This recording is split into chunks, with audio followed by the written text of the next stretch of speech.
ఏం మాట్లాడుతున్నావురా? నీకు రాకపోవడం ఏంటి? ఇద్దరం కలిసి ఉందాం అనుకుంటే ఏం మాట్లాడుతున్నా? నాకు నిజంగానే ఆ కాలేజీలో వచ్చింది మావా. చూడు మెసేజ్ చూడు. వీడికి నిజంగానే వచ్చింది. ఎలా వచ్చిందబ్బా?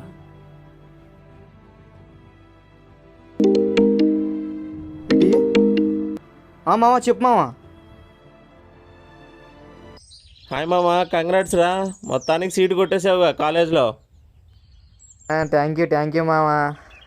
రాజాగాడు తెగ బిల్డప్ ఇచ్చేశాడు, ర్యాంక్ అది ఇది అని. ఇప్పుడేమైంది? బొక్క అయింది. నువ్వు ఏ హడావిడి లేకుండా జస్ట్ క్యాస్ట్ అనే ఒక ఆయుధంతో ఏమాత్రం కష్టపడకుండా కొట్టేశావు. సూపర్ మామ. ఏం మాట్లాడుతున్నావురా? నిజంగానే రాజాగడి సీట్ రాలేదేంటి? అరే, ర్యాంక్ ఒకటే వస్తే సరిపోదు, రిజర్వేషన్ కూడా ఉండాలి. అది అడిగి లేదు.